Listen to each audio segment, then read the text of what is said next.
this is RC. Just doing another commentary for you guys. This is actually a ZvT, and it was on Steps of War. HTR is currently a #1 Zerg in his diving division, and this was a pretty fun game to play. You'll see, I'm going to show you guys how to play Terran on this map. It's kind of cheap in a way. I would say it's a little cheap, but there's a reason why I don't like to play mech. Usually when I do play mech, it's pretty much an instant win when I do it. So I'm gonna show you exactly what tactics to use and what you should do, and how to actually go around and like harass the Zerg, and also like I don't know. Well, just watch and I'll explain things on the way. Here we go. Basically, open up, 10 barracks. 10 supply, 12 barracks, 13 refinery. It's the same stuff that I always do every game. The reason why I do that is the safest way to. It's just the safest way to start the game out. This would actually be a little bit different though. Actually, I don't think I actually do the standard play. So I think you'll just see something different. Oh, this is my. Oh, okay. This is my factory build, so you'll see. Usually what I do for this is I get 2 barracks. You get 1 barracks at 12, and at 14 you're supposed to get another one. But I knew that he was coming with his drone. I had a feeling because it's such a small area, or such a small map, as you can see by this right here. So I dropped it so he couldn't get in my base. Now he doesn't know exactly what I have. He doesn't know if I got a gas or anything like that. So yeah. So HTR, he's blocked out. If you look at his view, right here, right, you can only see 2. He only sees this, and he doesn't know I have an SCV here or anything like that. So let's go back to the view now. Okay, so this is me. I don't know what he has. I did not want to scout him just so I would not blow my cover for this. One thing you can do, and I'm going to show you a trick too, is when you do want to piss off a Zerg, which you got to do, is build one of these engineering bays, but you do not finish the engineering bay. Alright, you want to retain as much minerals as you can at the start of the game. So you'll see this be all the way at like 34, and then you'll see it stop. At this time, I'm trying to get a fast factory, and at the same time, you have to know that you have to keep pumping men and you have to keep pumping SCs at the same time. But if you have to make sacrifices, it's okay to get an orbital at this time. So as you can see, it's 32, but you can see the life of it. And for me, I just want to find out what he had. So I saw that he has 1 gas, a hatchery, and a lot of drones, and what is this? A freaking Swanee. So at that point, you could think like, okay, well, he's probably gonna get metabolic boost and get speed boost. So by putting this here, what that enables you to do, or what that makes the Zerg do, is get more Zerglings. And as you see, he's building more Zerglings and getting more Zerglings over here to destroy this, because he needs to get a fast expand. At the same time, I'm gonna cancel that. Right? He's gonna bring some guys down there. Now I know he has speed boost, so I'm for sure he's trying to get money. So what I want to do is put a little bit of pressure, kill some of those lanes to fall back. You do not want to, because the thing is that the Zerg, when you're at their base, they can easily catch you off guard, and they can just take out all your men. So you don't want to be over there trying to put too much pressure. As you can see, he's being a smart Zerg, he's trying to scout out exactly what I have, which I don't blame. Because, that's a really smart move.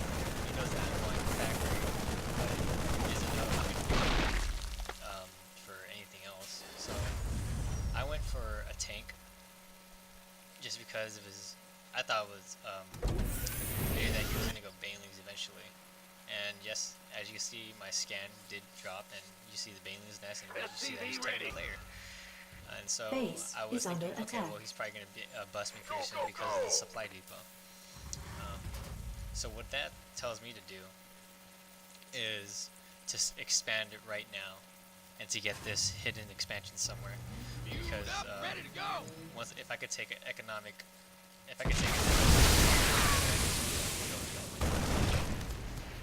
so this is a bad spot. So now supply block because he took that out, and so I have to wait. So now he raises a whole bunch of guys. So of course he made a fall back, and these banelings, they do so much damage.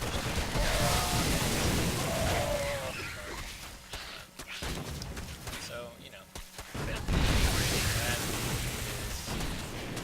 take these things out as fast as I can, and keep building things at the same time.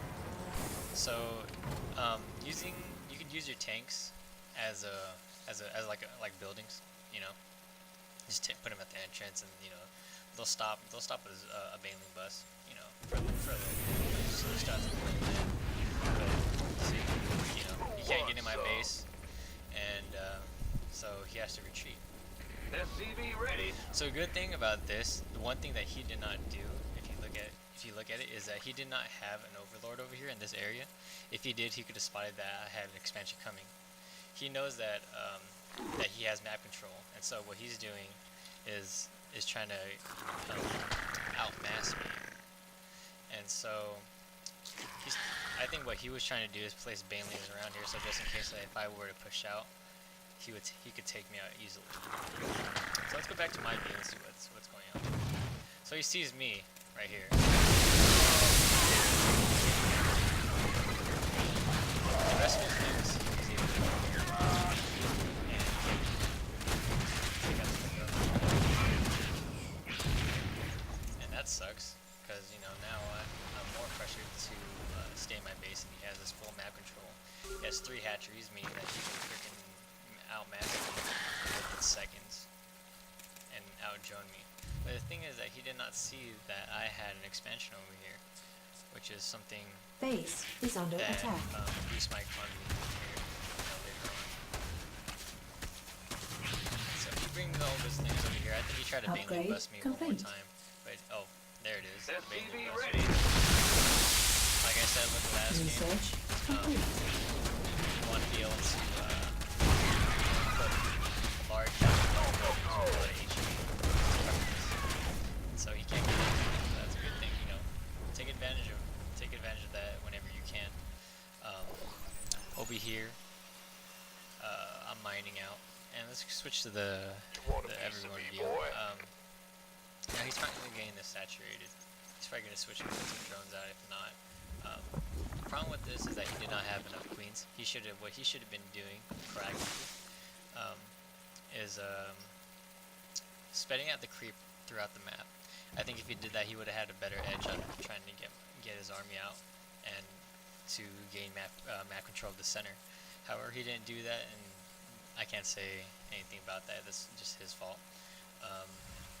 So when I saw the layer, I kind of thought if he was going to go for mutas, and so because once you see a layer, there's only 2 things that you can go: infestors and mutas, or corruptors. And corruptors are, well, you know, they have the option, but they only hit air, so it's been pretty useless. What I want to do is check if you had expansion, and I think if you look on my view, I saw that there's creep right here, so there probably is an expansion over here. So what I want to do at this point Additional supply depots required. you want to take the center as fast as you can, and by taking the center, you're able to launch a full-out attack. And you'll see in this game of why this map is so Terran favored. This is how you would play this map. You would try to build bunkers in the center just so you can have some defense. As you can see, it's 400, right? That's a lot of HP. If you look at this, they only have 45, so it gives them basically each breed like 445 health, to be honest. That's pretty crazy.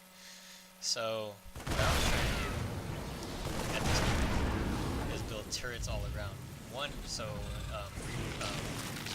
roaches can interfere, and another thing is so because roaches, they can burrow into the ground and they can take out my whole army by them burrowing. And so what I did is I floated my barracks over here. I started saturating this, and I started building more men, getting another factory. And by floating this,